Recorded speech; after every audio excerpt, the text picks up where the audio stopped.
코로나 그 사태가 점점 심각해지는 것 같습니다. 그래서 그동안에 이제 정부가 조사하는 그런 숫자만 확진자인 줄 이렇게 이제 대부분 이렇게 알고 있었는데, 사실은 그 확진자인 줄 모르는 무증상 확진자가 너무나도 많다 하는 것이 속속 드러나는 그런 상황이고, 그리고 이제 어느 경우에는 지금 이제 계속해서 이렇게 그냥 그 역학조사가 안 되는 그런 환자들이 자꾸 나오니까 요양원을 한번 검사를 해봤는데, 샘플링 해가지고 그 요양원에서 20여 명 이상의 확진자가 나온 거예요. 이 20여 명의 확진자가 전혀 자기들은 확진인지도 모르고서 그렇게 했는데, 그래서 제가 드리는 말씀의 골자는 우리 주변에 무증상 확진자가 너무 많다는 겁니다. 그래서 특별히 활동 영역이 많고 여러 사람을 만나는 그런 사람들은 자기도 모르게 감염에 노출될 수가 있다 하는 것입니다. 그래서 각별히 좀 유의해 주시길 바랍니다.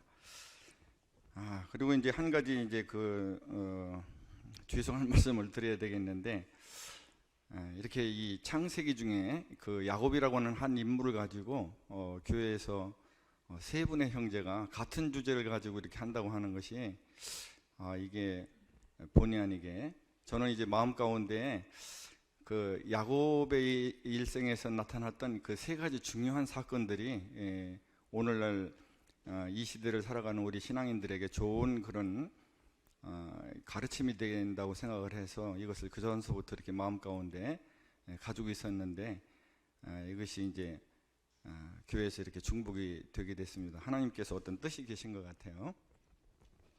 자, 오늘은 창세기 32장 21절로 32절의 말씀입니다.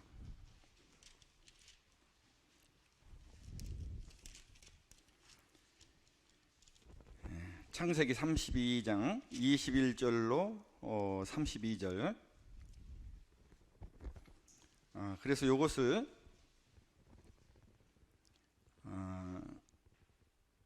황해찬 형제가 한 절 읽고 또 임찬영 형제도 있죠? 없습니까?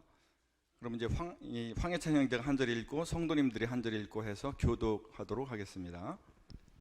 자, 시작. 그 예물은 그에 앞서 보내고 그는 무리 가운데서 밤을 지내다가 밤에 일어나 두 아내와 두 여종과 11아들을 인도하여 야복나루를 건널세 그들을 인도하여 시내를 건너가게 하며 그의 소유도 건너가게 하고, 야곱은 홀로 남았더니 어떤 사람이 날이 새도록 야곱과 씨름하다가 자기가 야곱을 이기지 못함을 보고 그가 야곱의 허벅지 관절을 치매 야곱의 허벅지 관절이 그 사람과 씨름할 때에 어긋났더라. 그가 이르되 날이 새려 하니 나로 가게 하라. 야곱이 이르되 당신이 내게 축복하지 아니하면 가게 하지 아니하겠나이다. 그 사람이 그에게 이르되 내 이름이 무엇이냐? 그가 이르되 야곱이니이다. 그가 이르되 내 이름을 다시는 야곱이라 부를 것이 아니요 이스라엘이라 부를 것이니 이는 내가 하나님과 및 사람들과 겨루어 이겼음이니라. 야곱이 청하여 이르되 당신의 이름을 알려주소서. 그 사람이 이르되 어찌하여 내 이름을 묻느냐 하고 거기서 야곱에게 축복한지라. 그러므로 야곱이 그곳 이름을 브니엘이라 하였으니 그가 이르기를 내가 하나님과 대면하여 보았으나 내 생명이 보존되었다 함이더라.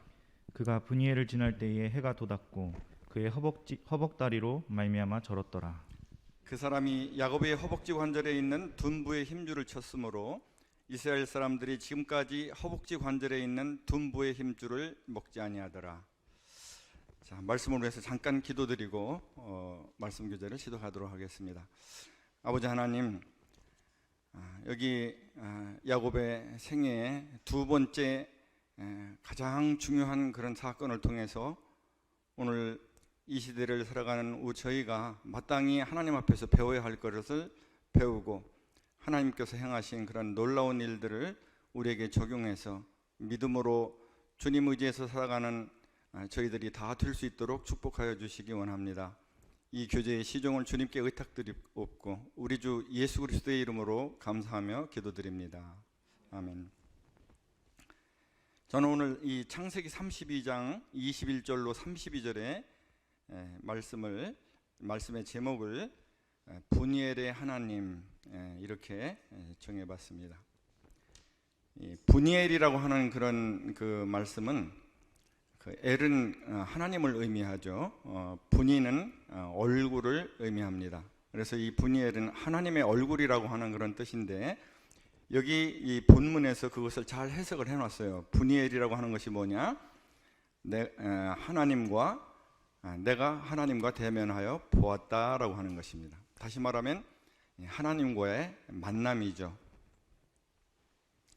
이 하나님과의 만남은 그 만나는 대상자로 하여금, 그 사람으로 하여금 반드시 변화를 가져오게 합니다. 하나님을 개인적으로 그리고 인격적으로 만났는데 변화가 없다. 그건 불가능한 것입니다. 근데 그 변화는 어떠한 모양으로 우리에게 오냐 그러면 깨어짐의 모양으로 우리에게 온다는 것입니다. 그래서 분이엘의 하나님이 제목이라고 그러면 부제는 깨어짐입니다. 깨어짐. 이 하나님의 약속에 대한 그 야곱의 믿음은 야곱의 일생을 움직여온 그런 힘입니다. 힘. 이 하란에서의 20년 동안의 삶 동안에 야곱은 이 베델의 하나님의 언약을 붙들고 살았어요. 그것을 어떻게 할 수 있느냐? 창세기 35장에 그 언급이 나옵니다. 35장 3절에 보면은 우리가 일어나 베델로 올라가자. 내 환난 날에 내게 응답하시며 내가 가는 길에서 나와 함께 하신 하나님께 내가 거기서 제단을 쌓으려 하노라 하며, 여기 내 환난 날에 내게 응답하신 것은 형 에서의 살해 위협을 피해서 하란으로 도피할 때에 그때 베델에서의 그런 그 환난을 의미하는 것입니다. 또 하란에서의 20년 동안의 생활을 마치고 다시 약속의 땅, 하나님께서 약속하신 땅으로 다시 돌아갈 때 그 야복강 나루토에서 형 예서에 대한 극한의 두려움 때문에 이 두려움에 떨고 있을 때, 그런 환난 때에 주님께서 함께 하신 주님을 말씀하시죠. 그것과 함께 내가 가는 길에서 나와 함께 하신 하나님, 다시 말하면 자기의 일생 동안 이 35절에 이 사건이 있기까지, 다시 베델로 올라가는 이 사건이 있기까지 자기 인생에 가는 길에서 이 베델에서 약속하신 약속의 하나님은 항상 그 약속대로 자기와 함께 하셨다는 것입니다. 그렇기 때문에 그 하란에서의 20년 동안의 그 삶을 지탱해온, 견딜 수 있게 해준 그런 원동력은 뭐냐? 그것은 바로 하나님의 베델의 언약입니다. 야복강 나루토에서 조금 전에 말씀드린 대로 그 극한의 야곱의 에서에 대한 그런 두려움 때문에 그렇게 두려움에 떨고 있을 때 우리 같으면 그렇게 죽을 정도로 두려움에 떨어서 처절할 만큼 밤을 새워가면서 하나님께 매달릴 정도로 두려움이 그렇게 크면 그러면 다른 데로 가면 되지 않겠냐. 그래서 북쪽은 막혔어요. 거기는 하란이기 때문에. 남쪽과 서쪽은 예서의 그런 지배 영역입니다. 못 가요. 동쪽으로 도망가면 됩니다. 동쪽은 퇴로가 열렸어요. 근데 그쪽으로 갈 수가 없는 것입니다.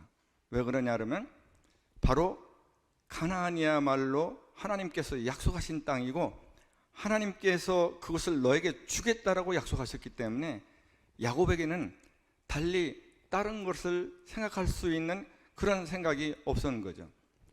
그냥 외통 쓴 거예요. 가나안 땅으로 죽더라도 가나안 땅으로 가야 되는 것입니다. 그만큼 야곱은 하나님의 약속을 붙들었어요.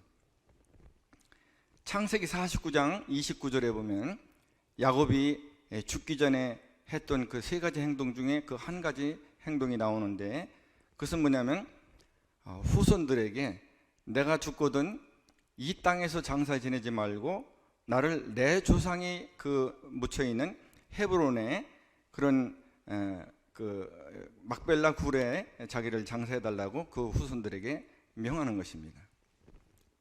그것은 뭐냐면 내가 묻혀 있을 땅은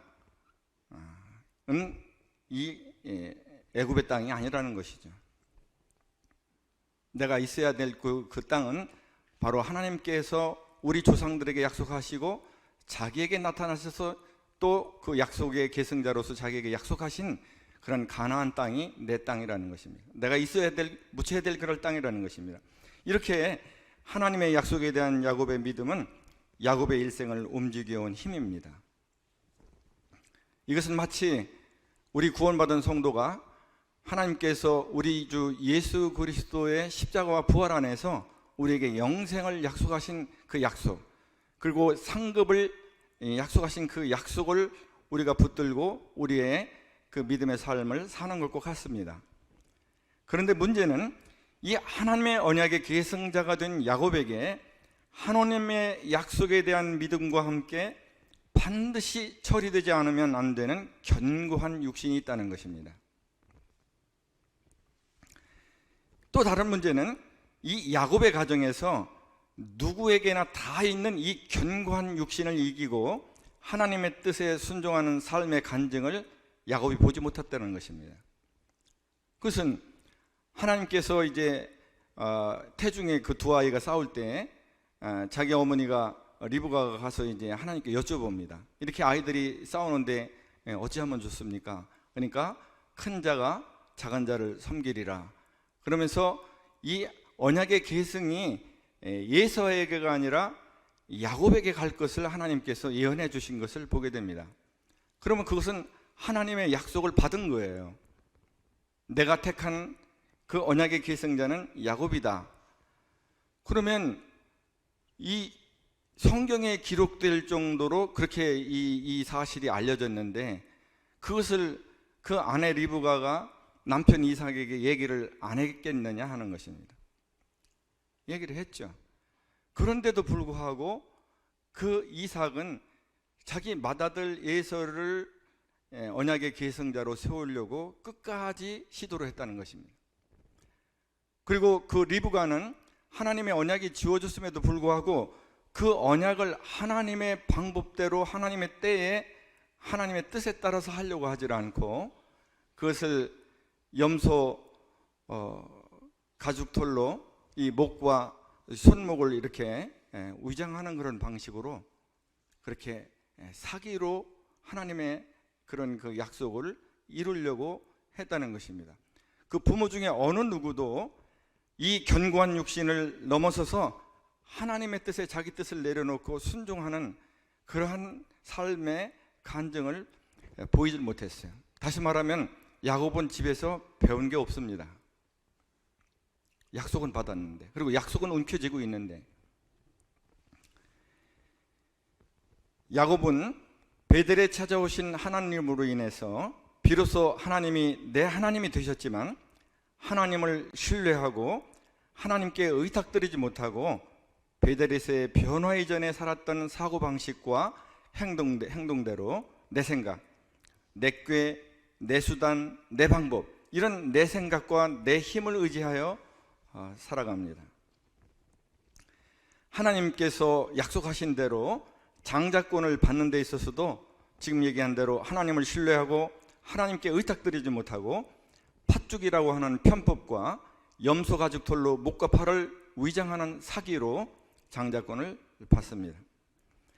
하나님의 언약인 큰 민족을 이루는 데 있어서 필요한 그런 재물도 버드나무와 살구나무와 신풍나무에 얼룩무늬를 내어서 실한 양이 올 때는 개천의 물구유 앞에 세워두는 이 얼룩무늬 난 그 나무를 개천의 물구유 앞에 세워두고, 또 약한 양이 올 때는 그것을 치우는 그러한 인간적인 방식을 통해서 그렇게 한다고 해서 그것이 무슨 효험이 있어서 그런 건 아니지만, 그러나 놀랍게도 하나님께서 이러한 그 야곱의 잔꾀에도 하나님이 약속하신 대로 그 신실하신 하나님이 하나님의 이름을 위해서 복을 주시는 것을 보게 됩니다.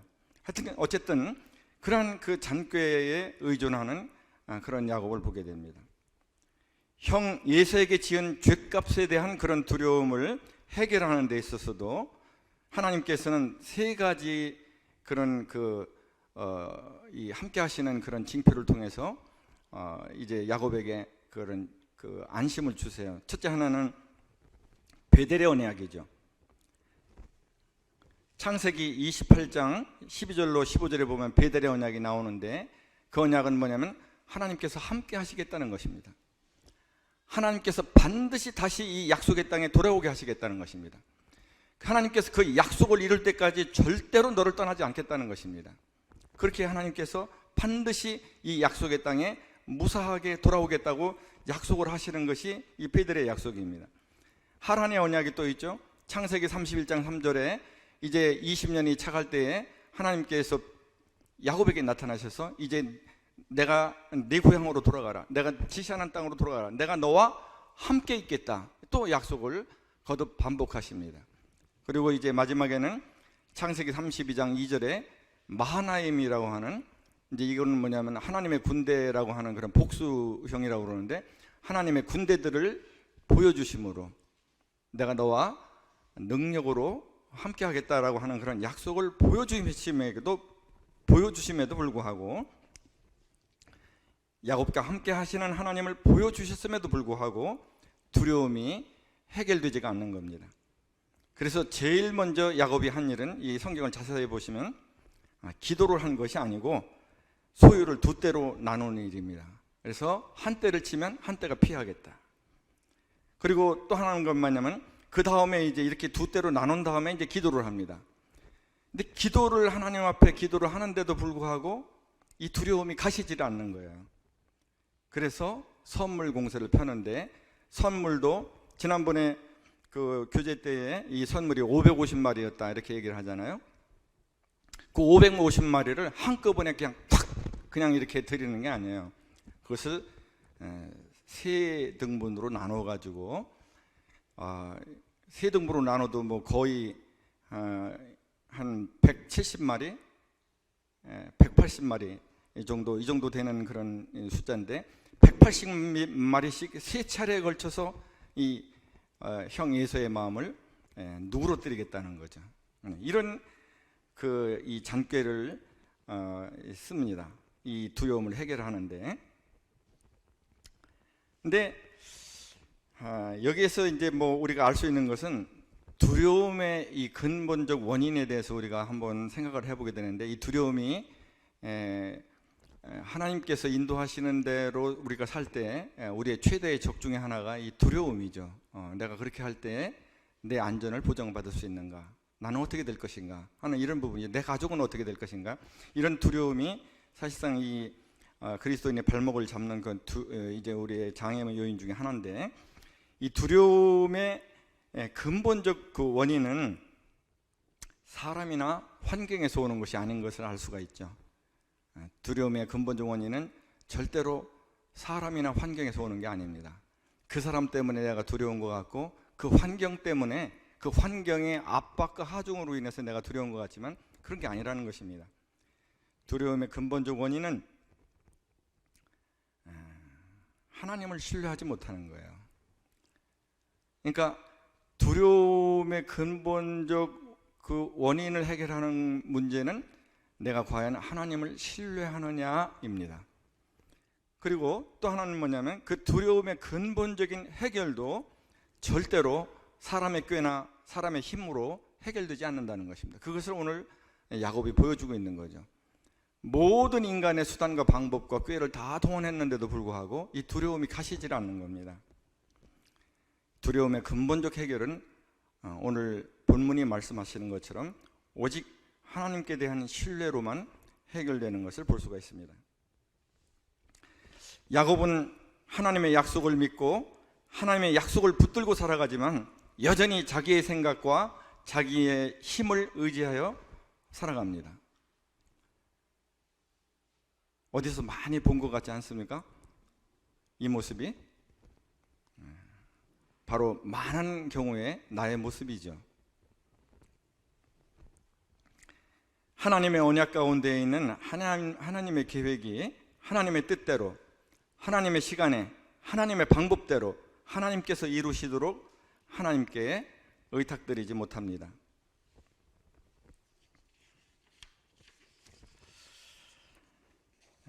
육신을 의지해서 사는 것의 폐해에 대해서 좀 한번 알아보려고 합니다.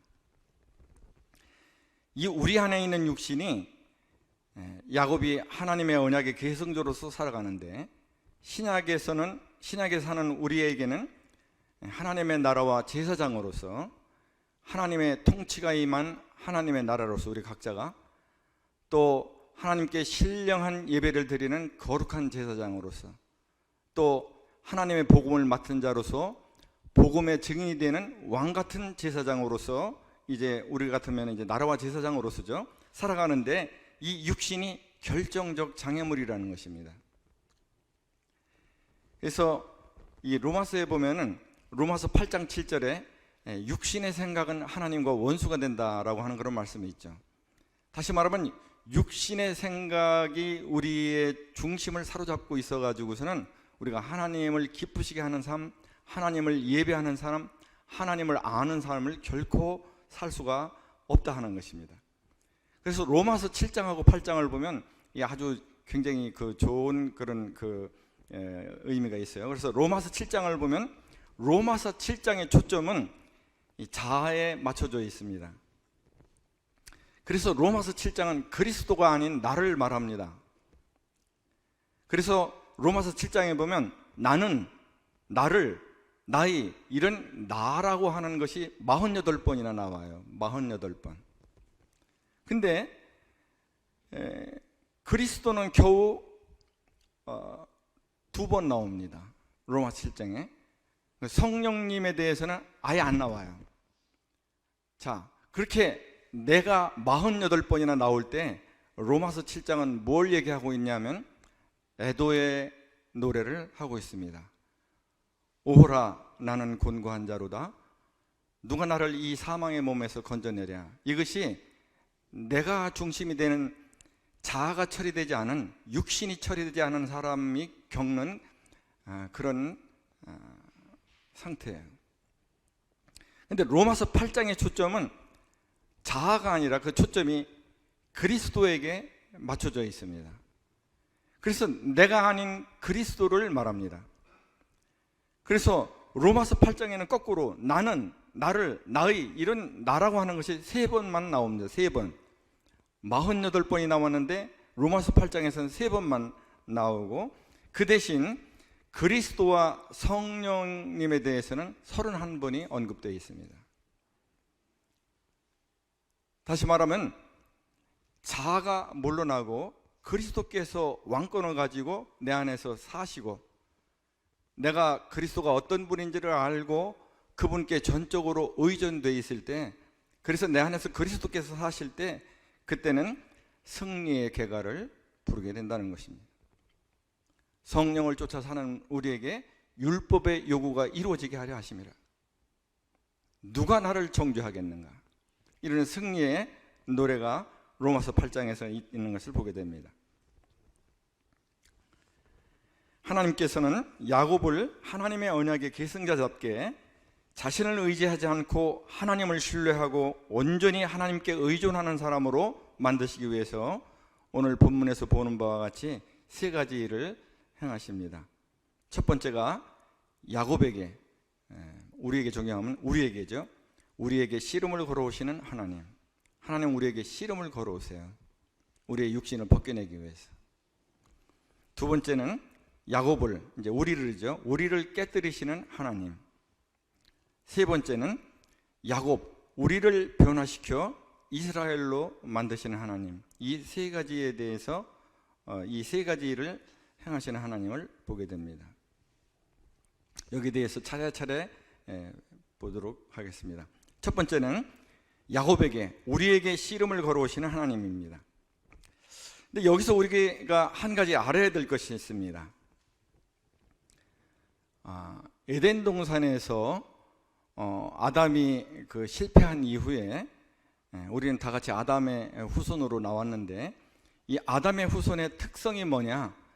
에덴 동산에서부터 우리 유전자 속에 심어진 그 모든 아담의 후손의 특성이 뭐냐? 그러면 자립됨입니다. 자립됨. 내가 이 선악을 알게 하는 나무를 먹을 때는 정령 반드시 죽으리라. 하나님과의 관계가 끊어졌습니다. 하나님과의 관계가 끊어졌을 때 그 아담에게 일어나는 것은 뭐냐 그러면 자립입니다. 자립. 그래서 전에도 뭐 다른 장소에서도 말씀드렸습니다마는 이제 선과 무엇이 선이고 무엇이 악한지는 내가 정합니다. 하나님 관여하지 마세요. 그리고 무엇이 옳은가 무엇이 그른가는 내가 정합니다. 또 무엇이 가치 있는가 또 무엇이 가치가 없는가 하는 것도 내가 정합니다. 내 인생이 갈 길 그건 내가 정합니다. 근데 이것이 자립됨이죠. 자립됨.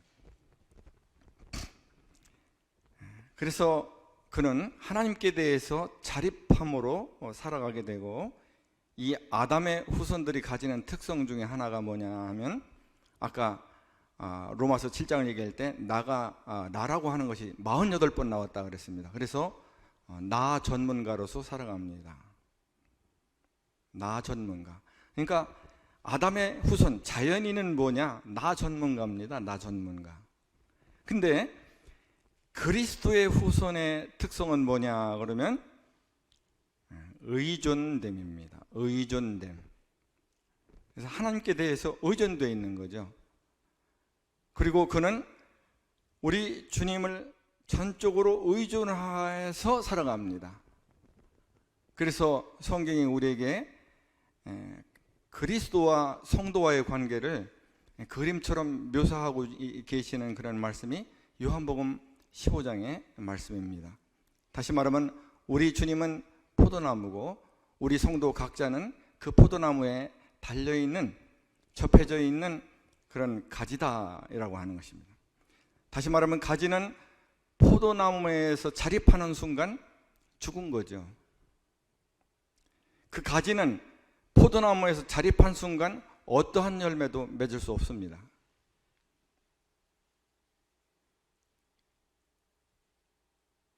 그래서 그리스도의 후손의 특성은 의존됨입니다. 의존됨. 이거를 알지 못하면 우리의 신앙생활은 야곱처럼 어려운 거죠. 야곱이 그랬어요. 자기 인생을 돌아보고 자기가 계속 하나님을 알지 못하고 내 생각과 내 힘을 의지해서 살아갔는데 그 자기 일생을 딱 한마디로 표현하는 말이 있습니다.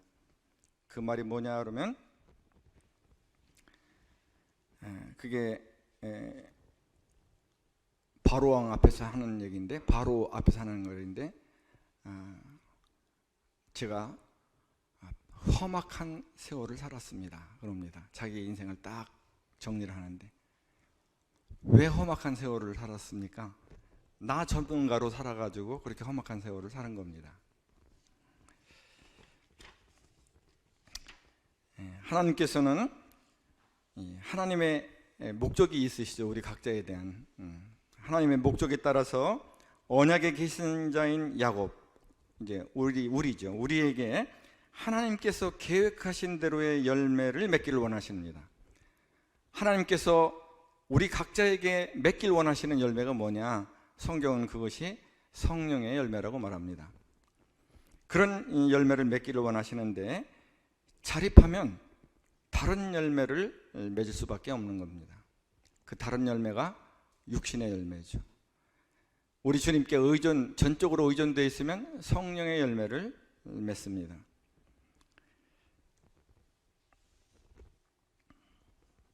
하나님께서는 언약의 계승자인 야곱, 우리가 하나님의 열매를 맺을 수 있도록 이 견고한 자립심이 깨뜨려질 때까지 신실하게 씨름을 걸어오십니다. 그 씨름을 걸어오시는 첫 번째 단계가 철저하게 혼자가 되게 하시는 겁니다. 창세기 32장 24절에 야곱은 홀로 남았더니라고 하는 그런 말씀이 있습니다. 누구든지 하나님을 개인적으로 또 인격적으로 만나게 되면 그 사람은 반드시 변화가 되는데, 하나님을 만나기 가장 좋은 상태가 언제냐? 그것은 혼자일 때입니다.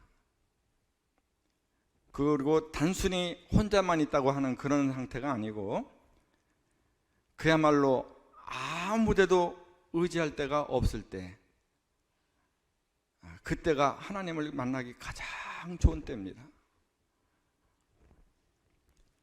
그래서 성도님들 가운데 지금 나는 철저하게 혼자고 아무데도 의지할 데가 없다, 그때 그런 상태에 있는 그런 성도님이 취할 자세는 딱 두 가지입니다. 하나는 뭐냐면 좌절해서 엎드러지든가, 안 그러면 그렇게 철저하게 혼자고 아무데도 의지할 데가 없을 때, 이때가 하나님을 개인적으로 그리고 인격적으로 만나서 내 육신의 외피가 벗어지고 그리고 내가 변화받을 수 있는 절호의 기회다라고 해서 하나님을 바라보고 하나님을 붙들든가, 이 두 가지 선택의 기로가 있는 거죠.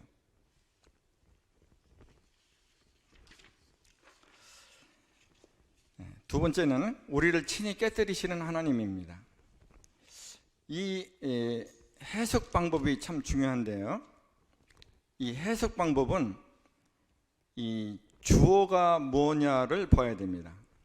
주어가 뭐냐. 여기 24절에 보면은 여기 씨름하다가라고 하는 단어가 있는데, 이 씨름하다가의 주어가 누굽니까? 네? 어떤 사람이에요? 그러니까 여기 지금 24절서부터 쭉 연결되는 이 사건, 이 환도뼈를 치기까지의 이 사건은 이 주어가 누구냐 그러면 어떤 사람입니다. 야곱이 주어가 아니에요. 그래서 이 해석이 두 가지로 나눠요. 어떤 사람을 주어로 해서 해석하는 그런 그 해석이 있고, 야곱을 주어로 해서 하는 해석이 있어요. 야곱을 주어로 하는 해석은 한번 말씀을 드리겠습니다. 자, 야곱을 주어로 해석하는 해석을 하게 되면 여기서 어떤 교훈을 끌어내느냐 그러면은, 야곱이 이 절체절명의 위기에서 믿음으로 하나님을 끝까지 붙들어서 믿음으로 승리했다, 이제 이런 교훈을 끌어내는 것입니다. 그래서 우리가 구하고 찾고 두드려서 하나님의 응답이 올 때까지 구하고 찾고 끝까지 구하고 찾고 두드려서 결국 하나님의 응답을 받아내고야 말자, 뭐 이런 그 결론에 이르게 됩니다. 야곱이 주어면. 그래서 지금 자기가 야곱을 이기지 못함을 보고 하는 이런 해석도, 야곱이 처절하리만치 필사적으로 이렇게 하나님을 붙들기 때문에 하나님께서 그것을 뿌리치지 못한 것을 자기가 야곱을 이기지 못함을 보고라고 하는 그런 말로 표현한 거다, 이렇게 해석이 되는 겁니다. 근데 그 해석을 그렇게 안 하고 어떤 사람을 주어로 보면 어떤 사람이 야곱하고 씨름을 하는 겁니다. 근데 내가 어떤 사람에게 씨름을 걸으면 내가 그 어떤 사람에게 얻고자 하는 목적이 있는 겁니다. 그리고 만약에 어떤 사람이 내게 씨름을 걸어오면 그 어떤 사람이 내게 얻고자 하는 그런 목적이 있는 거죠. 그래서 이게 어떤 사람이 야곱에게 씨름을 걸어올 때는 그 어떤 사람이 야곱에게 얻고자 하는 그런 목적이 있는 것입니다. 그건 뭐냐면 야곱의 육신을 깨뜨리는 거예요. 근데 하나님께서 그렇게 야곱의 육신을 깨뜨리려고 야곱에게 씨름을 걸어오시는데, 야곱은 그 야곱 안에 있는 견고한 육신을 깨뜨리시고자 하는 그 하나님의 씨름에 완강히 대항을 하는 것입니다. 그것이 그 사람이 야곱을 이기지 못함을 보고라고 하는 그런 의미입니다. 그래서 야곱의 육신은 호세아서 12장 3절에서 4절을 이 해석이 나오는데, 이때 야복강나루터의 어떤 사람은 천사다, 이렇게 호세아가 이렇게 해석을 합니다. 또 어떤 분은 이 어떤 사람은 성육신 하기 전에 그리스도이시다 이렇게 해석을 합니다. 그래서 그 사람이 천사든 어떤 사람이 천사든 혹은 성육신 하기 전에 그리스도이든 간에 그런 그 전능하신 분들도 이 야곱의 견고한 육신을 이기지 못할 정도로 야곱의 육신이 강한 것이죠. 그래서 고린도후서 10장 4절에는 우리 안에 있는 이 견고한 육신을 뭐라고 표현했냐 그러면 견고한 진이라고 표현을 했습니다. 이 견고한 진은 다른 사람은 이건 절대로 깰 수가 없는 거죠. 다른 어느 것으로도 깰 수가 없는 것입니다. 그래서 예를 들면 이 천사라고 만약에 이걸 본다 그러면 이 천사의 힘이 어느 정도나 강하냐 그러면 히스기야 왕 때 그 예루살렘 성이 아수르 군대에 포위돼서 그 예루살렘 성이 심한 그런 굶주림 가운데 사람들이 죽어나갔는데 그때 한 천사가 하루 저녁에 아수르 군대에 들어가서 18만 5천 명이라고 하는 그런 군대를 일순간에 멸절을 시켜버립니다. 천사 하나가. 근데 그런 천사도 이 야곱 안에 있는 이 견고한 육신, 견고한 이 진을 깨뜨리지를 못하는 거예요. 여기서 우리가 배울 수 있는 교훈은 뭐냐면 내 안에 있는 이 견고한 진이 되는 이 견고한 육신은 세상에 있는 그 어느 것도 깨뜨릴 수 없고 그리고 나도 나를 이길 수가 없다는 것입니다. 그래서 우리는 항상 아유 제가 연약해서요 라고 하는 말을 잘하지만 사실은 우리가 약해서 문제가 아니라 너무 강해서 문제입니다. 우리는 너무 강해요. 그래서 하나님께서 어떻게 하시냐 그러면 이 도대체 무엇으로도 깨뜨릴 수 없는 이 견고한 진을 하나님께서 이 친히 깨뜨리시는 방식을 사용하십니다. 이게 첫 번째 방법이에요. 두 번째는 하나님을 알게 하는 방식을 통해서 이 견고한 진을 깨뜨리세요. 어떤 사람이 넓은 호수가 있는데 저녁에 이쪽 이제 호수의 이쪽 면이 있고 저쪽 다른 그 반대편 면이 있는데 이게 굉장히 넓은 호수이기 때문에 이제 한쪽 면에 서서 저녁 무렵에 이제 앞이 잘 안 보이는데 내가 이제 밤새 노를 저어 가지고서 열심히 저어가면 새벽 동틀 무렵이면은 저 반대편 이 호수 저편으로 가리라 이렇게 마음을 먹고서 배에 올라서 열심으로 노를 저었습니다.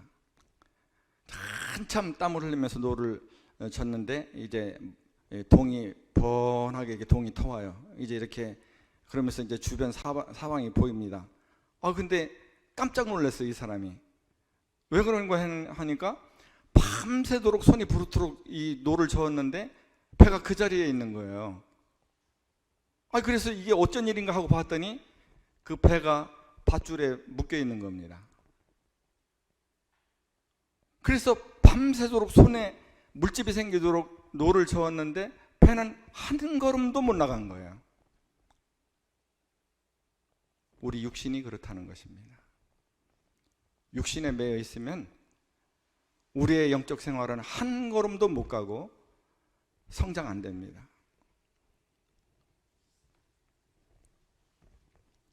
이사야 28장 26절로부터 29절에는 이건 안 찾으셔도 됩니다.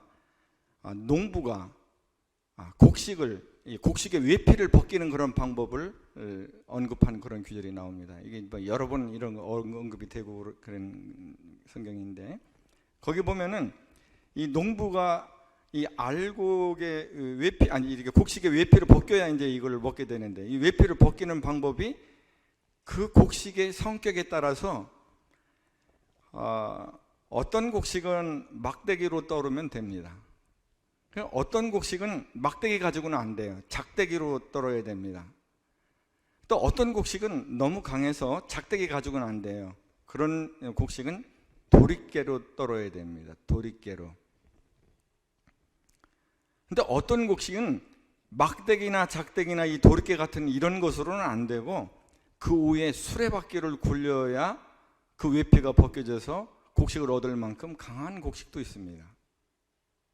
또 어떤 곡식은 말 발굽으로 밟아야 그 외피가 벗겨지는 그런 곡식도 있어요.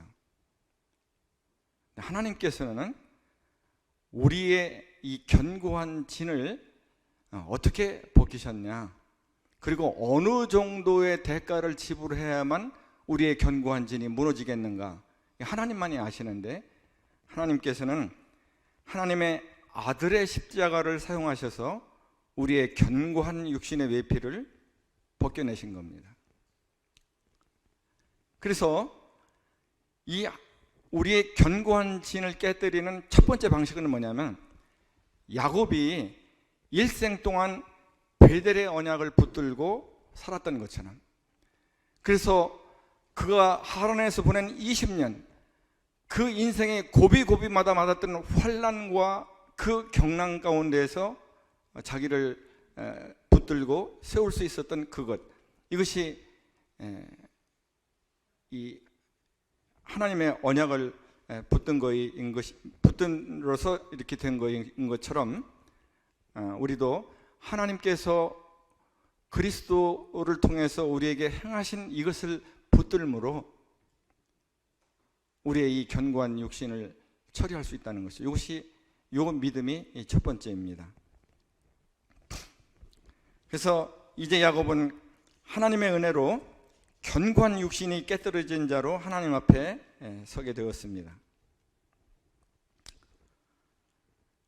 이때 이제 하나님께서 여기서 하신 방법이 이제 환도뼈를 치는 방식인데, 환도뼈는 이 좌골입니다. 이 한자로 얘기하면 좌골이고, 이 엉덩뼈인데, 이 환도뼈는 이 생명과 힘의 상징으로 이렇게 여겨지는 그런 뼈입니다. 환도뼈는 말하자면 생명과 힘을 의미하는 것입니다. 그래서 환도뼈를 쳤다 그러면 야곱의 이때까지 삶의 방식, 다시 말하면 자기를 의지하는데 자기 생각과 자기 힘을 의지해서 살아온 방식을 하나님께서 근본적으로 내려쳐서 깨뜨리셨다 하는 것입니다. 위골됐다 하는 것은 부러졌다 하는 것입니다. 부러졌다. 그래서 이제 절름발이가 됐어요. 절름발이. 근데 이제 이 절름발이는 이제 이 비하의 그 표현이기 때문에 절름발이가 아니라 이 비하의 표현이 아닌 그런 용어는 절름다리랍니다. 절름다리. 근데 이제 이 절름다리라는 게 이게 전부 다 순수 한글이잖아요. 그래서 이 절름다리를 좀 고상하게 바꾸면 이 절뚝거리다라고 하는 것의 한자어가 파행이라고 그래요. 파행. 그래가지고서 절름다리를 고상하게 얘기하면 파행장애인입니다. 파행장애인. 근데 이 파행장애인은 쓰는 사람이 없어요. 아무도. 그래서 그냥 절름다리라고 해야 될 것 같습니다. 이 절름다리가 된 거죠. 이제 야곱은 자기의 생각과 힘을 의지하는 것을 버리고 하나님을 바라고 하나님만 의지하는 자로 변화가 된 것이죠. 이제는 절름다리가 되어서 지팡이를 의지하지 않고는 잠시도 온전히 서 있을 수도 없고, 그리고 단 한 걸음도 걸을 수 없는 자가 된 것입니다. 그리고 비로소 하나님을 향해서 하나님은 저의 지팡이가 되십니다 라고 하는 고백을 하게 된 거죠. 다시 말하면 이제 야곱의 지팡이가 된 하나님은 인생들이 반드시 걸어가지 않으면 안 되는 인생들이 걸어가야 할 길이십니다. 또 하나님은 인생들의 절대적 기준이십니다. 또 하나는 하나님과 연결될 때에만 생명을 가질 수 있습니다. 하나님과 떨어지면 죽음입니다 라고 하는 그런 고백이죠. 이제 지팡이가 없으면 살 수가 없는데, 지팡이에 의존된다 하는 말은 바로 이런 뜻입니다. 제가 저의 지팡이 되시는 하나님을 전적으로 의지합니다. 그래서 철저하게 자립심의 사람이었던 그런 야곱이 하나님께 온전히 의존된 사람으로 변화가 되는 것입니다. 그래서 어떤 이런 말이 있습니다. 하나님이 원하시는 것은 나의 위대함이 아니라 하나님께 대한 나의 의존이다. 이런 말이 있어요.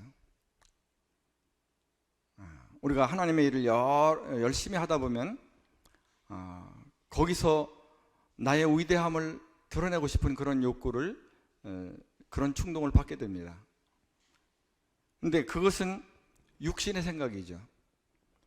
근데 하나님께 온전히 의존되어 있으면, 그래서 하나님의 말씀에 내 생각을 내려놓고 하나님이 인도하시는 대로 순종해서 가게 되면 거기에는 나의 위대함이 나타나는 것이 아니라 바로 하나님을 기쁘시게 하는 것이 나타나고, 하나님을 예배하는 것이 나타나고, 하나님께 영광을 돌려드리는 것이 나타납니다.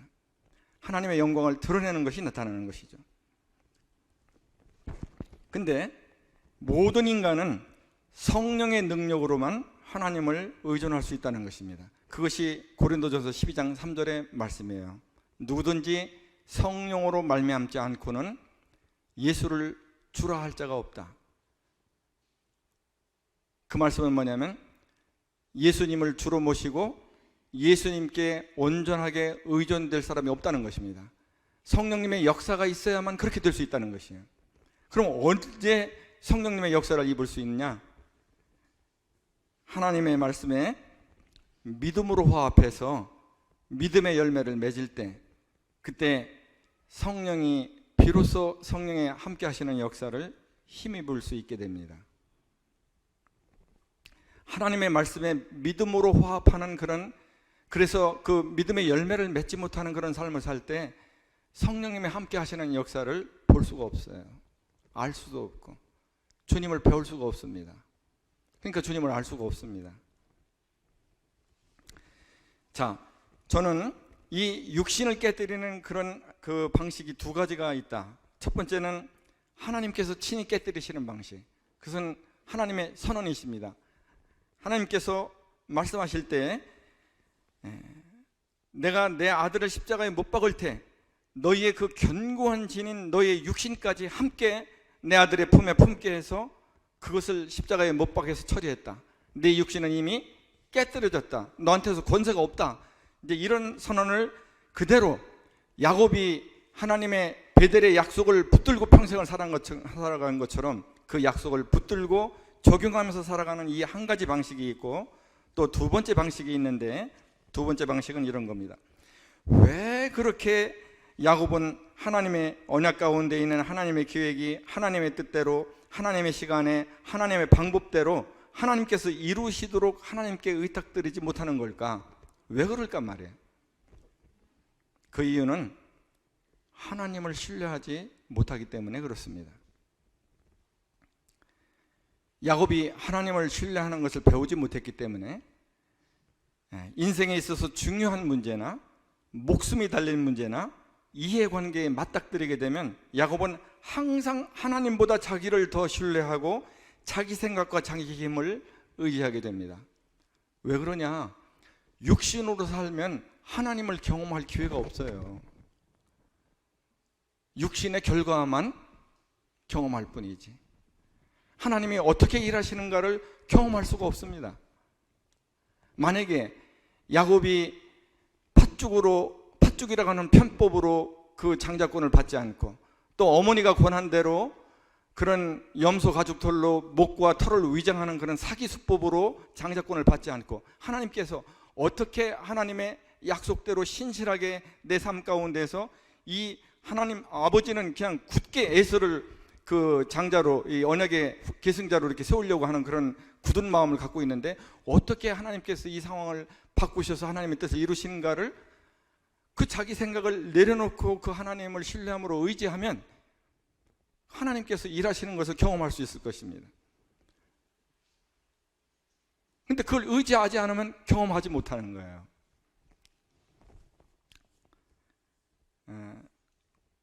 제가 이제 남 얘기만 하니까 제 얘기를 한번 하겠습니다. 이거 자랑하는 거예요, 지금 이거는요. 저희 약국이 이게 4년 전 얘기입니다. 4년 전 저희 약국이 비뇨기과가 하나 있는데 그 비뇨기과가 이제는 자기 건물을 사서 이전을 하려고 한다 하는 그런 정보가 들어왔어요. 믿을 만한 정보입니다. 그래가지고 그 비뇨기과 그 의사 부인이 그 서현동 일대를 샅샅이 다 뒤지고 다니는 거예요. 그 병원 자리를 구하려고. 그리고 이제 그게 이제 그 믿을 만한 그 정보에 의해서 그 실제적인 그런 그 정보가 들어왔어요. 그러면 이제 우리 약국은 비뇨기과 딱 하나 있는데 그때 병원이. 근데 그거 가면 저는 그냥 낙동강 오리알인 거죠. 그래서 그 마음 가운데 드는 첫 번째 그 육신의 생각은 뭐냐면 내가 이제 이것을 넘기고 가야 되겠다. 그걸 폭탄 돌리기라고 그럽니까? 폭탄 돌리기를 하고 이제 가야 되겠다. 이 생각을 했는데 하나님께서 이제 저에게 그런 마음을 주셨어요. 뭐냐면 그리스도인으로서 내가 받아야 될 이 몫을 다른 사람에게 폭탄 돌리기를 하고 가는 것은 그것은 아니다. 하나님을 기쁘시게 하는 것이실 뿐만 아니라 기쁘시게 하지 못할 뿐만 아니라 하나님을 욕되게 하는 거다. 그래서 그러면 그냥 비뇨기과가 떠나면 그냥 내가 다 그것을 당하리라. 그래서 안 떠났어요. 4년 전에. 근데 하나님께서 그렇게 하고 나는데 어떻게 하시냐 그러면 조금 있다가 약국 바로 앞에 외과가 들어오게 하시더라고요. 근데 외과는 처방전이 그렇게 많지 않아요. 그리고 처방도 짧고. 근데 조금 있으니까 또 이번에는 그 여성 그 여성 뷰티크라고 그러죠. 그 여성 미용을 하는 그런 미용 그 성형하는 게 들어와요. 근데 거기도 처방이 별로 안 나와요. 뭐 그런가 보다. 근데 조금 있으니까 내과가 들어와요. 약국 바로 맞은편으로 이 골목을 마주해서 내과. 내과는 약국에서 가장 큰 비중이거든요. 그러더니 또 조금 있다 보니까 또 유엔유 외과라고 그래서 여성 유방암을 전문으로 하는 것이 들어와요. 또 그것도 뭐 처방은 많이 나오지는 않지만 그래도 처방이 나오는데 이 의원이 몇 개가 들어온 겁니까? 그 전에는 제가 이제 여기 이제 10년째 있는데 4년 전이니까 그 한 6년 동안은 전혀 변화가 없던 데예요. 그래서 여기는 의원이 안 들어오는 그런 상가인가 보다. 뭐 그 생각도 안 했는데 그런 일이 하나님께서 행하시더라고요. 그래서 제가 드리는 말씀도 만약에 예를 들어서 제가 야곱과 같이 잔꾀를 가지고 폭탄 돌리기를 하고 이제 들어온다고 하는 확실한 정보를 알았을 때 그냥 그걸 다른 사람한테 넘기고 갔다 그러면 이런 하나님을 경험할 수가 없는 거죠. 사람만 경험하는 거죠.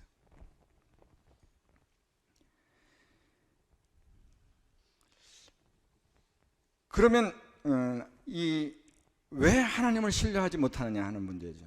왜 하나님을 신뢰하지 못하냐? 그것은 하나님을 알지 못하기 때문에 그렇습니다. 이제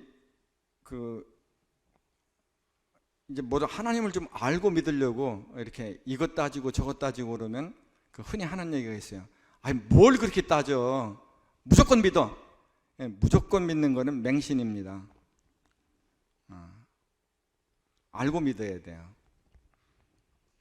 그러면 왜 하나님을 알지 못하느냐 하는 거예요. 하나님을 아는 것은 성경 말씀을 믿음으로 결부시켜서 믿음의 열매를 맺는 삶을 살 때에 비로소 하나님을 알게 되는 것입니다.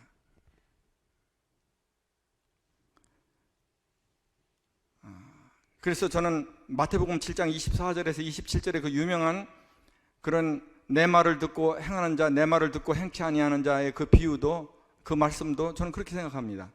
내 말을 듣고 행하는 자는 어떤 사람이냐 그러면 그 말씀을 신뢰하고 그 말씀대로 순종할 때 하나님을 알게 되는 거죠. 하나님을 알게 되는 겁니다. 하나님을 아는 사람이 그렇게 말씀을 믿고 신뢰하고 순종할 수가 있는 거예요. 그럴 때 그 사람은 하나님을 전적으로 의지하기 때문에 모든 것에 이김이 되시고 승리 되시는 하나님이 그 모든 문제를 대신 싸워주시는 거죠. 그래서 그 삶은 단단한 반석 위에 서게 되는 것입니다. 그러나 그 말씀을 듣고도 하나님을 알지 못하기 때문에 신뢰하지 못해서 하나님을 전적으로 의지하지 못하고 순종하지 못하게 되면 하나님을 경험하지 못하고 하나님을 알지 못하는 거죠. 그 사람은 다른 데 자기 인생에 그 중심을 둘 수밖에 없습니다. 그것은 뭐냐면 자기의 생각과 자기의 힘이라고 하는, 자기라고 하는 그런 기반 위에다가 자기 인생을 건설해야 되죠. 근데 자기 생각과 자기 힘, 자기는 아무런 힘이 없어요.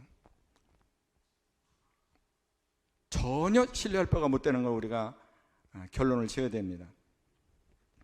그리고 하나님을 아는 데서 하나님을 신뢰하는 것이 생겨나게 되는 것입니다. 고린도후서 3장 18절을 잠깐 보겠습니다. 우리가 다 수건을 벗은 얼굴로 거울을 보는 것 같이 주의 영광을 보매 그와 같은 형상으로 변화하여 영광에서 영광에 이르니 곧 주의 영으로 말미암음이니라. 자, 거울을 보는 것 같이 주의 영광을 본다. 주님의 어떠하심을 본다는 거죠. 본다, 안다는 거예요. 주님을 알게 되면 주님께 대한 신뢰가 생기게 되는 거죠. 주님에 대한 신뢰는 주님을 전적으로 온전히 의존하게 되는 의지를 하게 하는 것입니다. 주님을 의지할 때 그 사람은 주님의 말씀에 액면 그대로 순종할 수가 있게 되고, 이러한 삶의 사이클을 통해서 그는 점점 더 그리스도를 닮아간다 하는 얘기입니다.